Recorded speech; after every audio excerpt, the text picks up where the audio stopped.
Գրող հրապարակախոս Ռոզան Ասատրյանը գրում է. Արթնանանք ու շտկվենք, բռունցքվենք ու խելքի գանք։ Այս շփոթը ազգային վախճան է։ 44-օրյա պատերազմի ժամանակ թուրքերին հանձնված երբեմնի Կովկասի Փարիզ համարվող անառիկ բերդաքաղաք Շուշին 21-րդ դարի նոր գենոցիդի կամավոր հանձնված հայոց հենարանն էր։ Արցախի ոգին ու ուժը,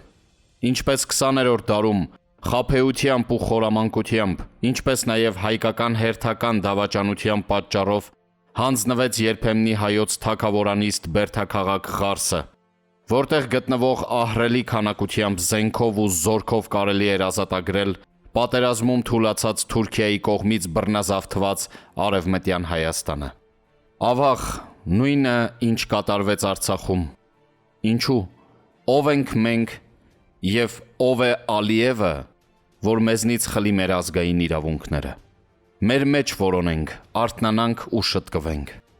Իդեպ, Ալեքսանդրապոլի պայմանագրից հետո Ղարսում մնացած և Լենինի աջակցությամբ ստացած զենքերով հետագայում Կարաբեքիր Փաշան հարձակվեց Արևելյան Հայաստանի վրա։ Նրանց նպատակը ողջ Հայաստանն էր, ինչպես այսօր։ Ահա թե ինչու ես բացարձակապես չեմ հավատում Ալիևի միջազգային վարագույր հանդիսացող խաղաղության պայմանագրին, որը Հայաստանի չհայտարարված կապիտուլյացիան է լինելու։ Մակրոնը ճիշտ է, փորձառու դիվանագետ։ Չկորցնենք մեր դաշնակիցների վստահությունը։ Պարոնայք, տեր կանգնենք մեր իրական պատմությանը։ Առաջարկում եմ դրսից եկած հյուրերին անպայման ուղեկցել եռաբլուր, ինչպես իրենք են ուղեկցում շեիդների պուրակ։ Մենք թաքցնում ենք մեր ցավն ու կորուստները, մեր պատմությունը, իսկ իրենք մոլորակի միամիտ մարդկանց մոլորեցնելով պատմություն են հորինում և հավատում իրենց կեղծիքին։ Գյումրիի խայտառակ ընտրություններին ես չեմ անդրադառնում, ազգի որակը չնսեմացնելու նպատակով միայն։ Այս օրերին, երբ Ալիևը 15 րոպեում 11 անգամ հայերին ֆաշիստ է անվանում, հայերիս նսեմացնող խոսքերով, ռուսալեզու հեռուստականալով ադրբեջանական գենոցիդ ֆիլմ ցուցադրում, հրահրելով հայկական ատելություն և վայրի հորդաններին արևմտյան Ադրբեջանը վերադարձնելու կոչերով նախապատրաստում և այլն, մենք դեռ նրանից խաղաղության ծաղիկների ենք սպասում, շշմելու ազգ ենք։ Ասենք թե ռազմատենչ ու բիզնեսմեն Թրամփը Նաթանյահուի համառ հորդորներով հարվածում է Իրանին, հետոն պատկերացնում եք։ Փոխանակ ազգովի ինքնապաշտպանության մասին մտածելու աթոռակռվի մարաթոն եք սկսել։ Չեղավ հայեր, չեղավ։ Կամ թալանածն եք ուզում պաշտպանել, կամ նոր կողոպուտի եք նախապատրաստվում։ Ձեր սիրտը Գյումրիի վրա չի ցավում, Վանում երկրաշարժ եղավ, 1 տարում այնպես մաքրեցին թուրքերը, որ հետքն էլ չմնաց։ 37 տարի հետո էլ Գյումրիում դեռ տնակներում ապրող մարդիկ կան։ Ով էլ անցնի գործ չի անելու, որովհետև հայրենիքը գյումրեցիների հետ արտագաղթել է։ Այսքանը։ Հայ զինվորականություն և հայոց բանակ, իմ վերջին հույսը դուք եք։ Երկրի ազնիվ բնակիչների և նաև Սփյուռքի հույսը դուք եք։ Գիտեմ անսասան եք և ամուր, և ձեր թիկունքում են ձեր հարազատները, զավակները, անկոտրում ազգը։ Նրանք հավատում են ձեզ։ Կարդացեք, խորքը նայեք, որ չտրտնջակ ու անվերջ կորուստներով տառապեք։ Գիտակցորեն հույսը նոր սերնդի վրա պետք է դնել։ Սակայն նոր սերունդը պետք է լրջորեն աշխատի իր նպատակի շուրջ, ձեռք բերելով փորձ, ամենօրյա իմաստնություն և համառություն։ Այո, նրանք ավելի կիրթ են, խելացի, հայրենատեր։ Տիրապետելով համամարտկային արժեքներին և իրենց անցյալի փառավոր էջերին, նոր սերնդի առաջնորդները պետք է սնվեն նրանց հոգևոր ժառանգության ազգային ակունքներից, մշտապես հիշելով, որ յուրաքանչյուր հաջորդ սերունդ 7 անգամ հզոր պետք է լինի նախորդից, որպեսզի կարողանա երկիր ու ազգ պահել։ Գողապետությունը վերացնելու հայոց պետականությունը, որովհետև նրանցից յուրաքանչյուրը պետությունը իր մեջ է տեսնում և իր գրպանում։ Նմաններին Տիգրան Մեծը գլխատում էր, Պապ թագավորը հեռացնում էր երկրի սահմաններից։ Արտաշես արքան և բարոյապես, և հայրենասիրությամբ ու ազգասիրությամբ այնքան սիրված էր, որ ժողովուրդը սրբապղծություն էր համարում նրա երկրում ցանկացած անընդունելի արարք։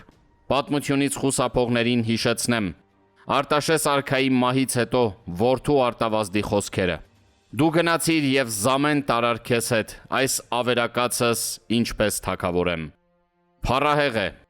ավելին պետք չէ ասել, նրա կերպարն ընկալելու համար։ Անդրանիկի, Նժդեհի, Արկադի Տեր Թադևոսյանի ազգի նվիրյալ հրամանատարներ լինելու մասին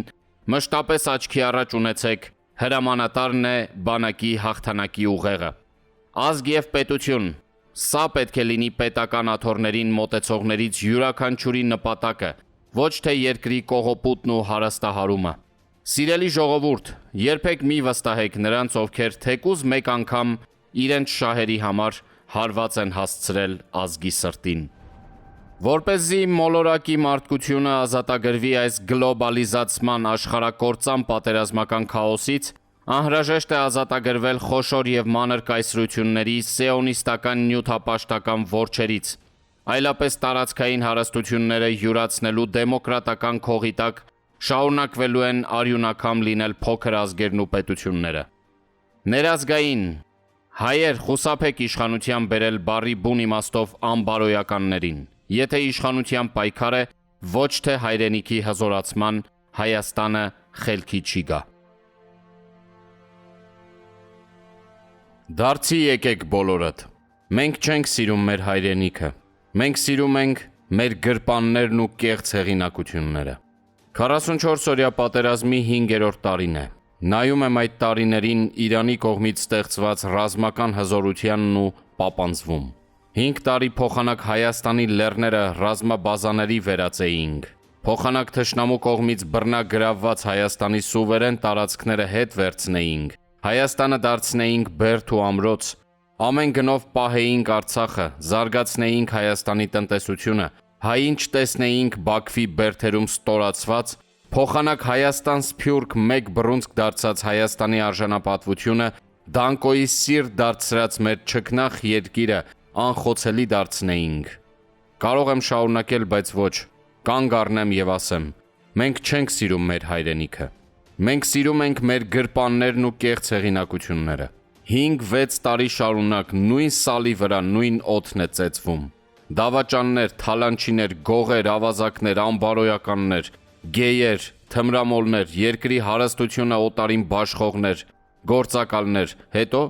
հետո ազգային ժողովում 1 կամ 2 դերասանի չսիրված թատրոն և ժողովրդի հավատի վրա մի թղթե վարագույր խաղաղության դրոշմանիշով։ Բա եղավ։ Այն եղած լավն էլ արժե զրկվում և դառնում է արտագաղթի ճամպրուկ։ Սևակն ասում էր. ինչ լինում է, թող որ լինի միանգամից։ Այո, միանգամից ուժ գտեք ձեր մեջ և հայտարարեք, որ վաղվանից Հայաստանը խավարից լույս է մտնելու։ Համարձակ կասեք, որ ժողովուրդն ու ազգը գտնեն իրենց կորցրած հավատն ու դարձի գան։ Հույս ունեմ, զտարյուն հայեր դեռ մնացել են։